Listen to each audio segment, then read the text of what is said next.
High above the Arctic Circle, where the Ural Mountains cleave the vast expanse of Russia, lies a place of desolate beauty and profound terror. It is a land sculpted by ancient ice and relentless wind, a realm of silent, snow-clad peaks that guard secrets as old as time itself. Here, in the heart of this unforgiving wilderness, a tragedy unfolded in the winter of 1959, a mystery so chilling, so baffling, that it continues to defy rational explanation 6 decades later. This is the story of the Dyatlov Pass incident, a tale woven from courage and camaraderie, from the brutal indifference of nature, and from an inexplicable horror that forever etched its name into the annals of the world's most enduring enigmas. Our journey begins in the bustling city of Sverdlovsk, now known as Ekaterinburg, in the Soviet Union. It is January 1959, a time of ambitious exploration and a burgeoning sense of national pride. A group of 10 experienced hikers, all students or graduates of the Ural Polytechnic Institute, were preparing for an ambitious expedition. Their leader was Igor Dyatlov, a 23-year-old radio engineering student, known for his meticulous planning, his calm demeanor, and his unwavering passion for the mountains.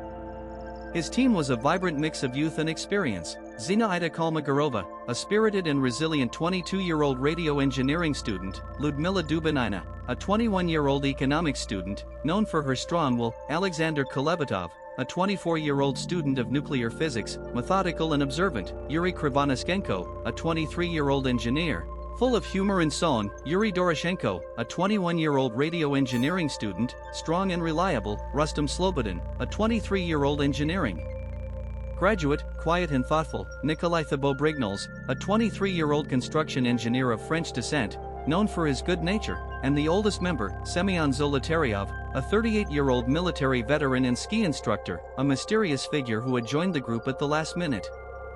A 10th member, Yuri Yudin, a 21-year-old student, would tragically turn back early due to illness, unknowingly saving his own life and becoming the sole survivor to tell the tale of the group's departure. Their destination was Otorten Mountain, a peak whose name, in the indigenous Mansi language, chillingly translates to "Don't go there." It was a Category 3 expedition, the most challenging rating available in the Soviet Union, requiring significant skill and endurance. The route would take them through dense taiga, across frozen rivers, and up the exposed slopes of the northern Urals, a region notorious for its sudden, violent blizzards and extreme temperatures that could plummet to -30 degrees Celsius or lower. Dyatlov's plan was to reach Otorten, then return to Vizhai, the last outpost of civilization, by February 12. Their return was anticipated, but no one could have foreseen the grim silence that would follow. The journey began with high spirits. On January 25, the group boarded a train to Sarov, then a truck to Vizhai. From there, they set out on skis, their packs laden with equipment, food, and the hopes of adventure. Yuri Yudin, suffering from sciatica and a cold, made the difficult decision to turn back on January 28. He said his goodbyes, unaware they would be his last to his friends. The remaining 9 pressed on, their laughter echoing briefly in the vast, white expanse. They meticulously documented their progress in their diaries and through photographs, providing a precious, if ultimately heartbreaking, glimpse into their final days. The entries speak of good weather, challenging terrain, and the camaraderie that binds a team together in the wilderness. They crossed frozen rivers, navigated through dense forests, and steadily gained altitude, their skis carving tracks in the pristine snow. By January 31, the group had established a supply cache in the valley of the Ospia River, a tributary of the Lozva. They built a labaz, a traditional Mansi storage area, securing extra food and equipment for their return journey. This demonstrated their careful planning and intention to come back. The next day, February 1, they began their ascent towards Kholat Syakhl, a mountain whose name, also Mansi, translates to Dead Mountain or Mountain of the Dead. The weather worsened dramatically as they climbed. A blizzard descended, reducing visibility to mere meters and whipping snow into a furious frenzy. Dyatlov, perhaps disoriented by the whiteout, veered off course, heading west towards the summit of Kholat Syakhl rather than maintaining their planned southerly trajectory along the ridge. Realizing their mistake, and with daylight fading fast, Dyatlov made a fateful decision. Instead of descending to a more sheltered area in the valley below, he chose to set up camp on the exposed eastern slope of Kholat Syakhl, approximately 10 miles from Otorten. It was a strategic error that would prove catastrophic. The tent was pitched on a slight incline, directly in the path of the prevailing winds, offering little natural protection. They dug into the snow, anchored their tent, and prepared for the night, a routine they had performed countless times before. The last photographs taken by the group show them setting up the tent, a mundane act that belies the horror that was about to unfold. The date was February 1, 1959. What happened next, in the pre-dawn hours of February 2, remains one of the most perplexing and terrifying events in modern history. The official investigation would later determine that something, an unknown compelling force, caused the 9 experienced hikers to abandon their tent in a desperate, panicked rush. The tent was found ripped open from the inside by knives, not torn by external forces. All their winter gear, their food, their boots, their cameras, and their precious diaries were left behind. They fled into the brutal, sub-zero night, with temperatures estimated to be between -25 and -30 degrees Celsius, often with inadequate clothing, some barefoot, others in socks or a single boot. It was a flight born of terror, a primal instinct to escape whatever horror had invaded their sanctuary. When the Dyatlov group failed to return by February 12, Yuri Yudin, the survivor, initially felt no alarm. Delays were common in such expeditions. But as days stretched into weeks, concern grew among their families and the institute. On February 20, a full-scale search and rescue operation was launched. Volunteer students, military personnel, and aircraft joined the effort, scouring the vast, frozen landscape. The search was difficult, hampered by the extreme weather and the sheer scale of the wilderness. On February 26, 2 weeks after their expected return, the search party, led by Mikhail Sherevin, a student, made a grim discovery. High on the slope of Kholat Syakhl, partially buried by snow, stood the abandoned tent. Its condition was immediately alarming.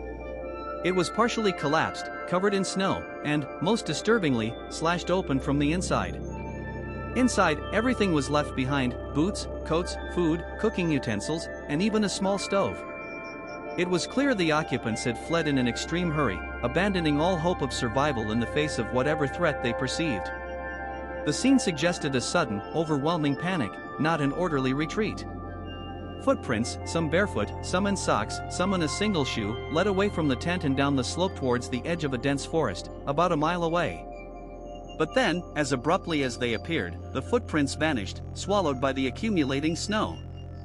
The searchers followed the faint trail down towards the tree line, where the forest offered some minimal shelter from the wind. About a mile and a half from the tent, near a large, ancient cedar tree, they made their next horrifying discovery. 2 bodies, those of Yuri Krivonishenko and Yuri Doroshenko, lay partially clothed, frozen solid. They were found beneath the cedar, near the remains of a small, hastily built fire. Both were dressed only in their underwear, their feet bare, showing signs of severe frostbite. Their hands were abraded, suggesting they had climbed the cedar, perhaps to look for something, or to escape. The branches of the tree were broken up to 5 meters high, indicating a desperate struggle. It was a scene of unimaginable suffering, but it offered no answers as to why they had fled the tent without their essential gear. The search continued, and further up the slope, between the cedar tree and the tent, 3 more bodies were found. These were Igor Dyatlov, Zinaida Kolmogorova, and Rustam Slobodin. They were found at intervals, suggesting they had been attempting to return to the tent, perhaps to retrieve supplies, before succumbing to the cold. Dyatlov was found face down, clutching a small birch branch. Kolmogorova was found about 150 meters from Dyatlov, showing signs of having struggled through the snow. Slobodin was found further up, his skull fractured, a detail that would later add to the growing list of anomalies. Unlike the first 2, these 3 were more clothed, though still inadequately for the conditions. Dyatlov was wearing a sweater, a jacket, and felt boots. Kolmogorova wore a sweater, a jacket, and 2 pairs of trousers. Slobodin wore a sweater, a jacket, and felt boots. Their positions indicated a desperate, agonizing struggle against the elements, a slow surrender to the relentless grip of the Siberian winter. 5 bodies had been found, but 4 were still missing. The search for Ludmila Dubinina, Semyon Zolotaryov, Alexander Kolevatov, and Nikolai Thibault-Brignoles intensified, but the harsh conditions made progress agonizingly slow. Weeks turned into months. The deep snow, covering several meters in some places, thwarted all efforts.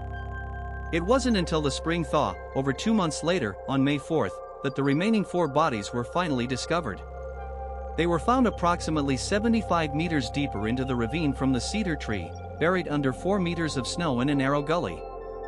This discovery would propel the incident from a tragic hiking accident into the realm of the truly inexplicable. The state of these last 4 victims was horrific and defied all conventional understanding.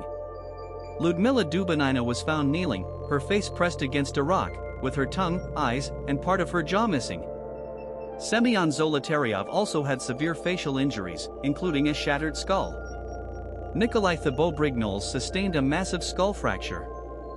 Alexander Kolevatov had severe head injuries and his body showed signs of disfiguration.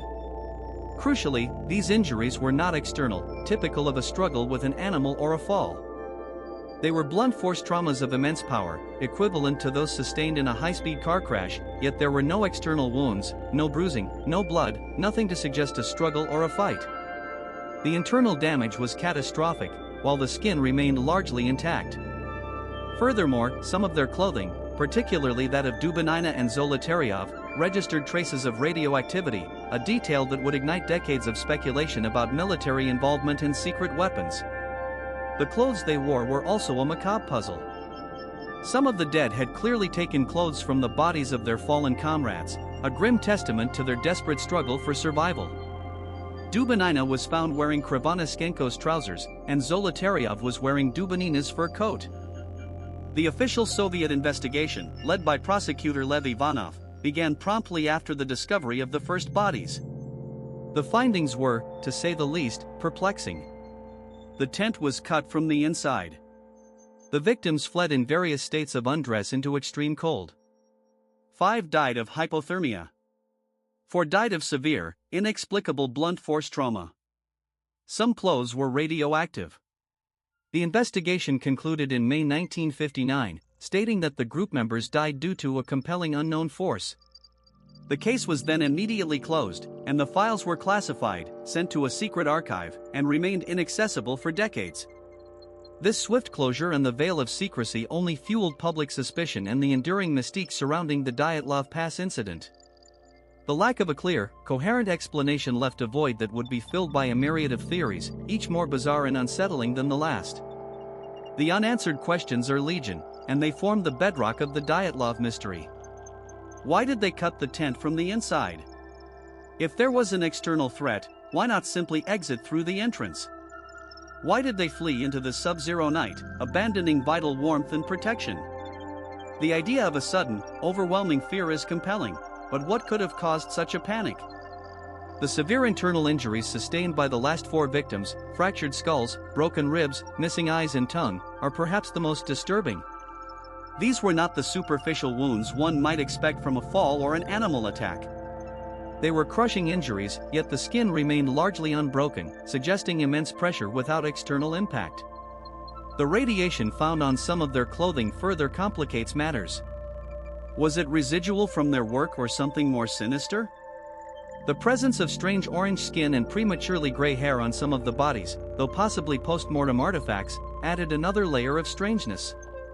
And then there are the alleged lights in the sky, reported by another hiking group some 50 kilometers away on the night of the incident, describing glowing spheres moving silently through the night sky. The footprints that simply vanished in the snow, the lack of any struggle marks around the tent, the absence of any signs of other people or large animals, all these details combine to create a narrative that defies simple explanation. Over the decades, numerous theories have emerged, each attempting to piece together the fragments of evidence into a coherent narrative. One of the earliest and most persistent theories, often favored by Russian authorities, is that of an avalanche. Proponents suggest a slab avalanche, a sudden release of a large block of snow, struck the tent, causing the group to panic and flee.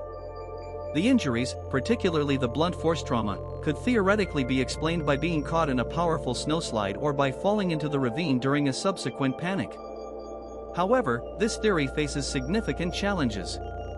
The slope of Kholat Syakhl where the tent was pitched is relatively gentle, far below the typical angle for an avalanche. Experienced mountaineers and avalanche experts have consistently argued that the terrain was not conducive to an avalanche. Furthermore, the tent was not buried under a massive amount of snow, nor was it crushed. It was slashed from the inside, implying a deliberate act of escape, not a sudden burial. The footprints leading away from the tent were orderly, not indicative of people struggling through deep snow after an avalanche. And crucially, there was no evidence of an avalanche path or debris field found by the search parties. Another popular theory, gaining traction in recent years, centers on infrasound in katabatic winds. This hypothesis suggests that a rare combination of geographical features and specific wind conditions could have created infrasound waves, low-frequency sounds inaudible to the human ear but capable of inducing extreme anxiety, panic, nausea, and even disorientation. A powerful katabatic wind, flowing down the mountain slope, could have interacted with the unique topography of Kholat Syakhl to generate these waves. If the group was exposed to such infrasound inside their tent, it could have triggered a mass panic, causing them to cut their way out and flee in terror, believing an unseen threat was upon them. The disorientation and irrational behavior could explain their inadequate clothing and their desperate flight into the wilderness. The more severe injuries could be attributed to falls in the dark, disoriented state, or perhaps even self-inflicted injuries in a state of extreme panic. This theory accounts for the suddenness, the panic, and the lack of a visible attacker, but it doesn't fully explain the specific, crushing nature of the injuries or the radioactive clothing. The idea of paradoxical undressing due to hypothermia has been put forward to explain why some victims were found scantily clad. As the body succumbs to extreme cold, it can sometimes experience a sensation of overheating, leading individuals to shed their clothes, ironically accelerating their demise. While this could explain the lack of clothing for some victims, it does not explain the initial panic, the slashing of the tent, or the severe internal injuries. It describes a symptom of hypothermia, not the cause of the initial flight. The theory of a military test or secret weapon has persisted strongly, fueled by the Cold War context, the secrecy surrounding the investigation, and the peculiar details of the case. The discovery of radioactivity on some clothing items, the alleged sightings of fireballs or glowing spheres in the sky by other groups in the region, and the unusual nature of the injuries all point towards some kind of experimental weapon. Proponents suggest that the hikers may have accidentally stumbled upon a secret military testing ground, perhaps for a new type of bomb, a sonic weapon, or even a highly classified missile test. The unknown compelling force could have been a pressure wave, a blast, or some other phenomenon from a weapon, causing both the panic and the severe injuries. The Soviet authorities, eager to cover up any evidence of such a test, would then have orchestrated the quick closure and classification of the case. The specific nature of the injuries, such as Dubinina's missing tongue and eyes, could be explained by a blast effect or by post-mortem scavenging by animals in the aftermath of a traumatic event. This theory, while speculative, resonates with many because it offers an explanation for the official secrecy and the most bizarre aspects of the incident. Less plausible but still discussed theories include an attack by indigenous Mansi tribesmen. However, the investigation quickly dismissed this, as there were no signs of a struggle, no tracks of other people, and the Mansi people were known to be peaceful. Furthermore, the nature of the injuries did not align with a human attack. Similarly, attacks by wild animals like bears or wolves were ruled out due to the lack of animal tracks, the specific injury patterns, and the fact that the tent was not torn or disturbed in a way indicative of an animal attack. In recent years, new scientific analyses have revisited the avalanche theory, but with a twist. A 2021 study published in Communications Earth and Environment proposed a highly specific type of snow slab avalanche, a delayed, slow-moving block of snow, as a possible explanation. Researchers from EPFL and ETH Zurich used computer modeling and forensic analysis, considering factors like the tent's placement on a gentle slope, the specific snow conditions, and the time delay between the tent being set up and the incident. They hypothesized that the group might have created a cut in the snow to flatten the tent site, weakening the snowpack. Over several hours, a heavy snowfall and strong katabatic winds could have created a dense snow slab just above the tent. This slab, once released, could have slid slowly down the gentle slope, hitting the tent with sufficient force to cause the blunt trauma injuries, particularly to those lying down. The group, waking up to the sound of the snow hitting the tent, would have cut their way out in a panic, fearing burial. They would have then fled into the cold, and some could have fallen into the ravine in the dark, exacerbating their injuries. This theory aims to reconcile the gentle slope with the avalanche concept and explain the injuries, but it still struggles to fully account for the lack of external damage to the bodies, the radiation, and the specific details of the flight. Another perspective, often overlooked, is the psychological impact of extreme isolation and the unforgiving environment. While not a direct cause, the cumulative stress of an arduous expedition in a remote, hostile landscape could have lowered the group's resilience to an unexpected threat.